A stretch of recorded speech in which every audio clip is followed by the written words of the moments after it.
Does it feel like Allah has stopped listening? Not for a day, not for a week, but for months, maybe even a year, perhaps longer. You observe the lives of others. You hear testimonies of problems vanishing right after tahajjud. And in those moments, it feels like you are standing on the outside of a beautiful warm house, looking through a window at a fire that you can't feel.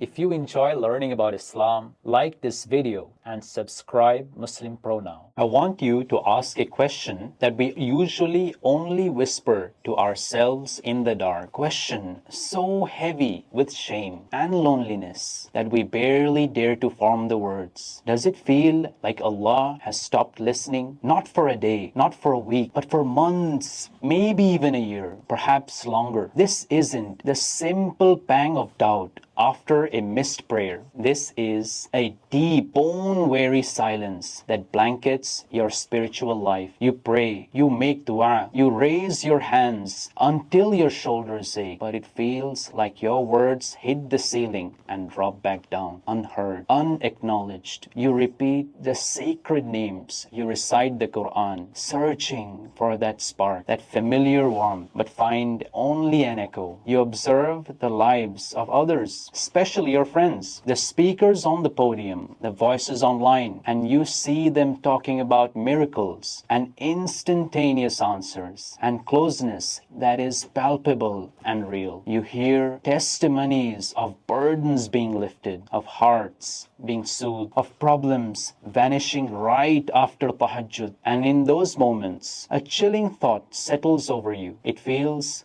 like you are standing on the outside of a beautiful warm house, looking through a window at a fire that you can't feel. You are a cold observer of a warmth only reserved for others. The salah becomes a ritual of motion. The tasbih, an exercise for your fingers, and your faith, which was once a soaring eagle, now feels like a caged bird. You wonder, have I committed an unforgivable sin? Am I fundamentally flawed? Is there something in my heart so dark that even the light of the heavens cannot penetrate it? This feeling, this spiritual isolation is what truly tests the resilience of a believing soul. It's the silent wilderness of the heart. The biggest fear isn't just the physical or the spiritual distance we perceive. It's the crushing weight of what we interpret that distance to signify. We enter a dark internal dialogue where the inner critic takes over.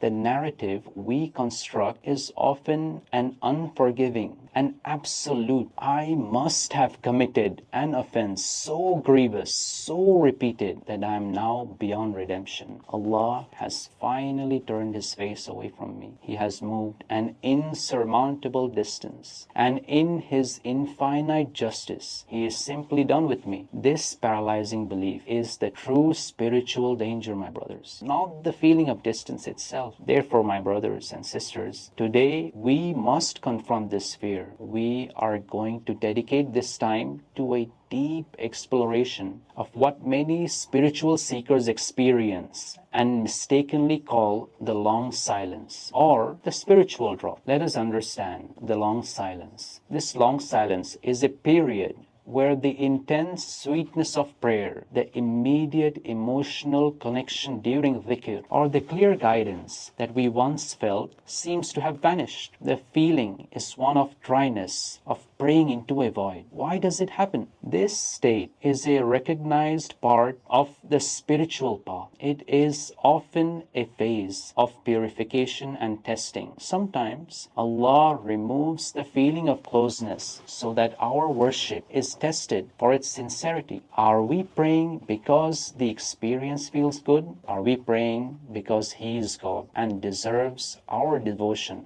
regardless of our emotional well-being or state? It is a call to worship driven by pure, absolute servitude. Why is it normal Every great figure in Islamic history, from the prophets down to the most pious saints, experienced periods of profound struggle, doubts, and spiritual desolation. The Quran itself addresses these moments. This distance is a crucible for spiritual growth, forcing us to rely on discipline and consistency rather than ephemeral emotions. It is a sign that Allah is preparing us for a deeper, more mature relationship.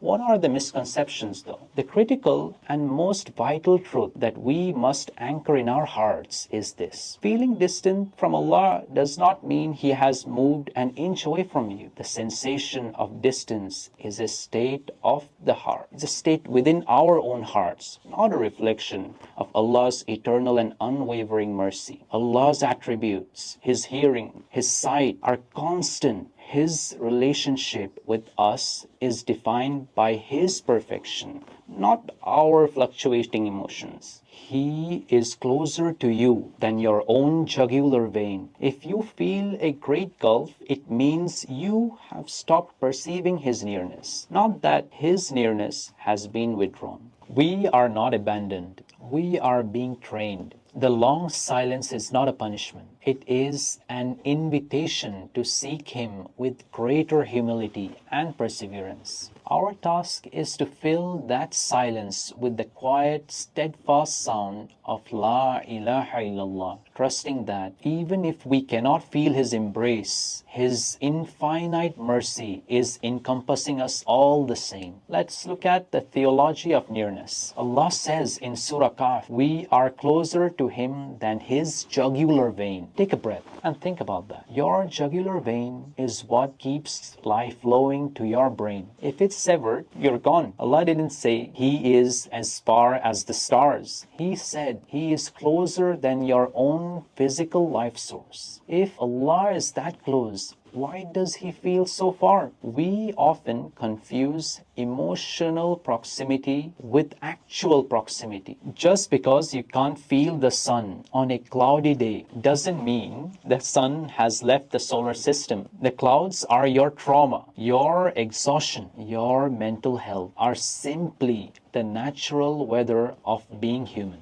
This distance is a feeling. Nearness is a fact. We have to learn to trust the fact over the feeling. Let's look at the prophetic experience. We often think the prophets live in a constant state of miracles. But look at Prophet Yusuf alayhi salam. He was in a well, then a slave, then in a prison for years of silence.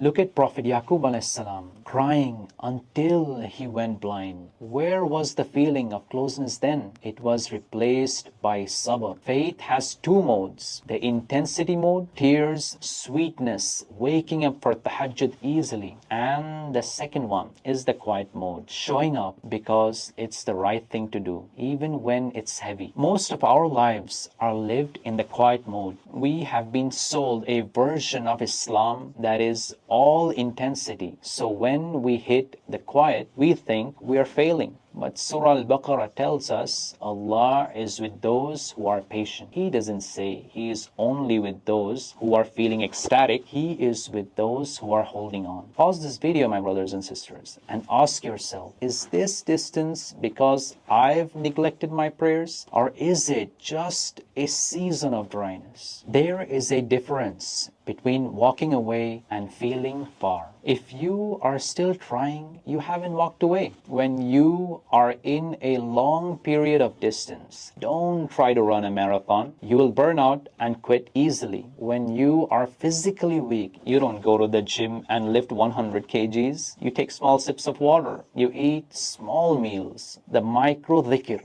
saying astaghfirullah 3 times. Just 3. The gazing. Sit outside and look at a tree. Don't say anything. Just acknowledge that the one who grows that tree is currently sustaining my heartbeat. The one ayah rule. Read one verse of the Quran. Not even a surah, not a juz. Just one verse. The goal in a dry season isn't growth. It's steadfastness. Consistency in the desert is far more beloved to Allah than a sprint in the garden. I want to speak to the person who feels like a hypocrite because they felt distant for a year. Shaitan's greatest trick isn't making you sin. It's making you feel so ashamed of your distance that you stop trying. He wants you to think that the door is locked. But the door of Allah Azza wa Jal doesn't even have a lock. It's an open archway. Silence from your heart is not an absence of Allah. He is watching your struggle. He is recording every time you thought about Him today. Even if that thought was, I wish I felt closer to you. That wish, that is a form of dhikr. That ache in your chest, that is a form of worship. Eventually, the season changes. The rain always returns. But the person who comes out of the long silence is always stronger than the person who entered it. You will have a faith that isn't dependent on vibes or emotions. You will have a faith built on the bedrock of knowing that even when you couldn't feel Him, He was there. If you are in the dark right now, just stay on the path. You don't even have to run. You don't even have to walk fast, my brothers and sisters. Just don't leave the path. He is closer to you than your jugular vein. He hasn't moved. He is just waiting for the right moment to let you feel Him again.